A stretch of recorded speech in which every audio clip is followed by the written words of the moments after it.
Hey guys, I've been doing a lot of research about Redensyl versus Minoxidil. So today I came in and was talking to Steve and said, hey, have you ever heard of Redensyl? I've never heard of it. So that gave me a bit of perspective on whether this works really well or not, because Steve is literally, all he does is talk to guys about hair loss all day long. So I was pretty shocked that if it hasn't come up much, I'm thinking that guys are not receiving incredible results with it. Otherwise, they probably would have told you. Yeah, I mean, our biggest goal prior to surgery, if you're going to restore hair, is to how to stop the ongoing loss. From an education side, we're all ears. I mean, the annual ISHRS meetings, American Board of Hair Restoration Surgeons send out a bi-monthly, really cool newsletter that's very loaded with information. So you're constantly looking at the cutting edge stuff that these doctors that make their entire living from hair transplants are looking to make their results better by stopping the ongoing loss of existing hair. So when something would be to come out and it's that good, I would hear about it. So I wanted to play you the piece that sparked my first information on Redensyl. And I actually have used Redensyl in some products in the past. I just wasn't really paying much attention to it. Here is the video. It was on the Today Show. It's really interesting. These news shows, like really pretty well known, Good Morning America, the Today Show, these kinds of what would be seemingly very reputable news kind of sites. You'd think that they'd have better information. I come up a lot of the times, they just seem to have like a random dermatologist on there just espousing this information, and you come to find it's not maybe that great. That's my judgment. The first is Rog Gain. So this is the only FDA-approved topical treatment to stimulate hair growth. Okay. And so there's a 2.5% for women, the 5% for men. It is an exercise in patients. You apply it twice a day. Early results at 3 months, and then average results at 6 months. Some of my patients don't want Minoxidil. Sometimes it works too well. You get a little excess hair. What do you mean too well? Oh, you get hair in places you don't want? Yeah, you get a little excess hair. So these are non-Minoxidil containing products. So we have Retress.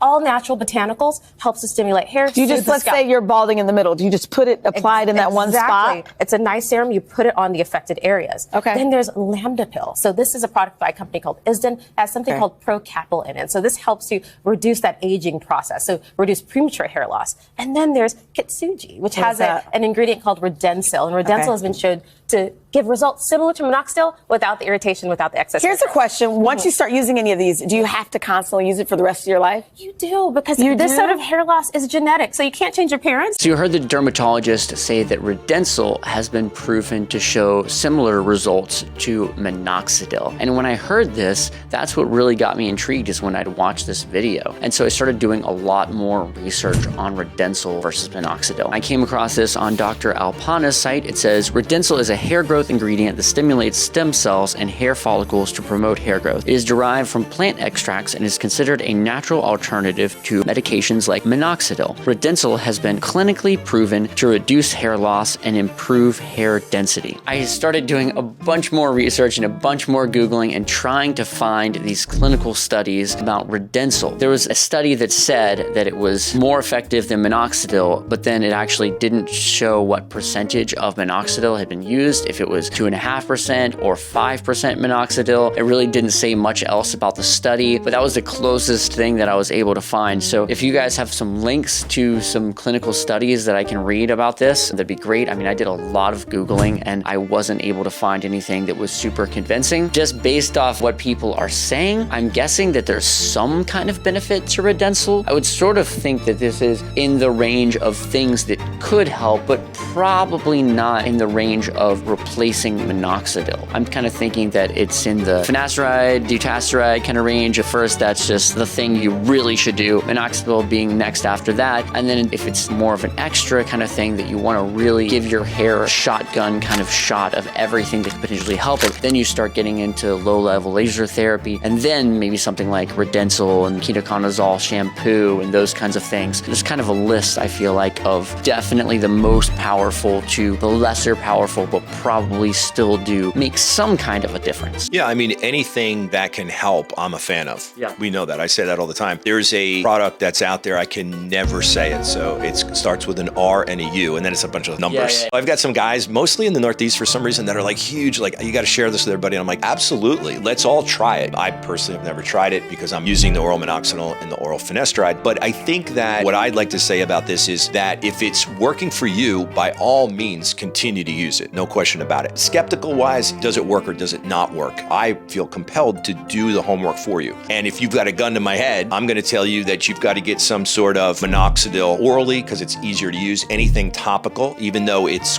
quote, better than minoxidil, it's very hard to be compliant with a topical. That's the reason that we started Locklab and the combination pill, because as important as each ingredient is, we feel like the finasteride and oral minoxidil are the bread and butter ingredients that you really need. The next thing after that is the Compliancy, which is actually doing it all the time. And so popping one pill a day with biotin, oral minoxidil, and finasteride, you know, the things that you really need, that's it. Like, you've been compliant. And really, for the majority of people, just doing that one pill, which is easy to do, is enough to stop their hair loss. It's like game over. And then if you want to start adding the other things, the low-level laser therapy, the Minoxidil shampoo, the Redensyl, you want to start adding those things, well, great. Those things, I'm going to say, all are going to have some kind of potential benefit, but it's pretty much a game over on the one pill a day if you can handle that, and then you're pretty much done. What's interesting is that I feel like most guys take the exact opposite approach. Instead of going, oh, here's like the one thing I can do that's pretty much guaranteed to work, let's start with that. It's instead, let me do all of the stuff that I might get some benefit out of, and then if that doesn't work, then I'll do the thing that's guaranteed. Are you stupid or something? It's funny because I don't know why as humans we're like that, but pretty much all people do that direction. It seems like the opposite direction that you should be